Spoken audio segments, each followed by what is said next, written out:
Hey everybody, Flip and Dani here, founders of the Freedom Real Estate Group family of companies, and welcome to another episode of our podcast, which is Freedom Through Passive Income. That's right. Now today's episode is called Stocks versus Real Estate. Dun dun dun. I knew you were going to do the dun dun dun. I didn't even talk about it, and I saw it coming a mile away.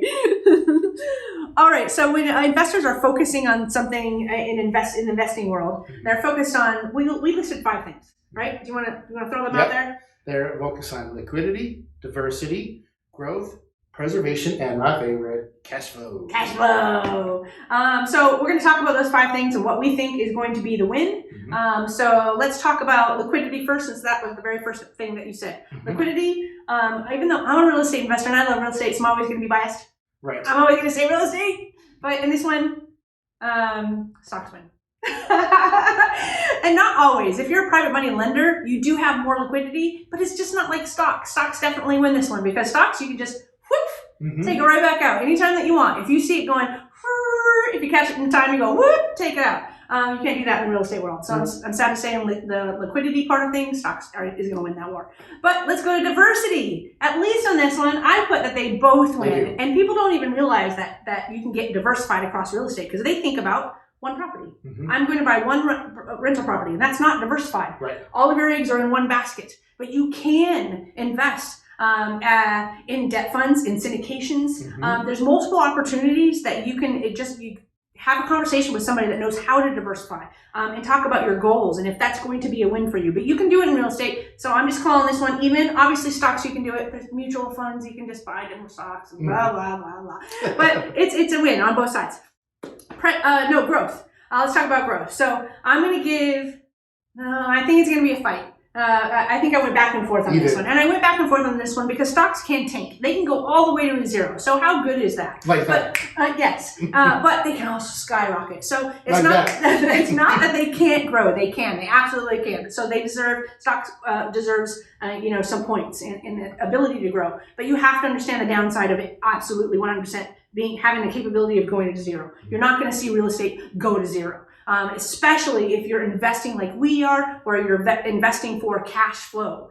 Whether it be funds, syndications, rental properties, private money lending, those are cash flow instruments. And those, it doesn't matter if the market's up or down, you still have that cash flow, because many times what we're doing is we're providing shelter for people, and people need shelter whether the market's up or down. So I say growth wins because you also have leverage. So you're not spending as much money to get into a deal. You've got the appreciation. You've got the rental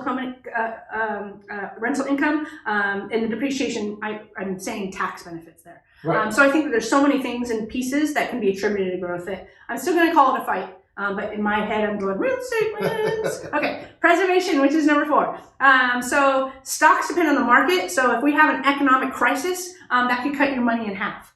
So what does that mean, and what does it look like depending on where you're at in life? We go back to the growth piece when we're talking about real estate. Mm-hmm. Real estate is something that the IRS gives us so many tax benefits per the tax code because we are providing affordable housing, because people need shelter. So for all the reasons that growth was great, from the leverage to the rental income, to the fact that people do need shelter, to the tax benefits with depreciation and just everything else that you get to write off, I'm going to give preservation to real estate, just hands down, because you just don't know what's going to happen to the stock market. You don't know if you're going to maintain those funds or not. But I will say that very many times we say, and we borrowed this from a friend of ours that we've been on his past podcast a bunch of times, Keith Weinhold. He says, if you're putting your money into savings, you're losing money. If you're putting your money into stocks, you're maintaining your money. And if you're investing into real estate, you're building your wealth. Right. So I believe for preservation of capital, growth and preservation is a winner in the real estate game.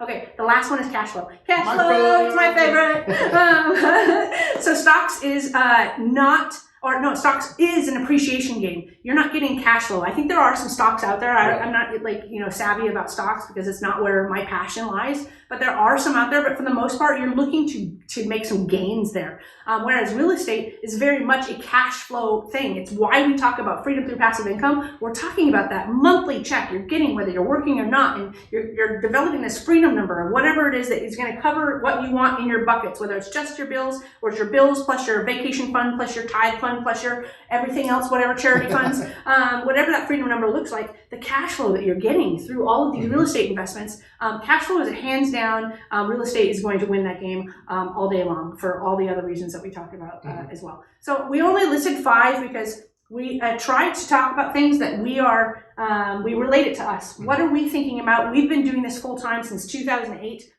What's in our head based on all the knowledge and experience that we have? Let's relay that to you as to what are the top things that we're looking at and how are we making decisions. That's how we convey it to you. So many of you who are more on the stock side of the game and the real estate that side of the game, you can fight with me all you want. I'm still saying real estate's the winner. It's just what I love. That's right. Okay, I'm done. And then we actually heard, just talking about cash flow, how much we like cash flow. I'm 1 month old when I heard that you can get cash flow through crypto. Oh, yes. And so, mind blown. Haven't even gotten into it, but I'm going to. We're going to. Yes, we are going to. Future episode. Yes, future, definitely. Once we know a lot more. Exactly. Well, we hope that you enjoyed this episode. Make sure you join our Facebook group right up top here, facebook.com/group/ Freedom through passive income. That's right. And if you're not on Facebook, right down here, our website, freedomcapitalinvestments.com. But make sure you love, comment right below here. Give us reviews, whatever. Yeah, ask feedback. Questions, anything. Anything. Go ahead and put it right down here. But again, we hope you enjoyed this episode, and we always like to end with invest smart. Live happy. Bye, everybody. Bye.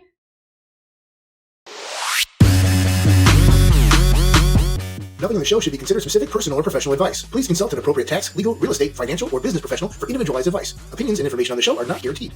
All investment strategies have the potential for profit or loss.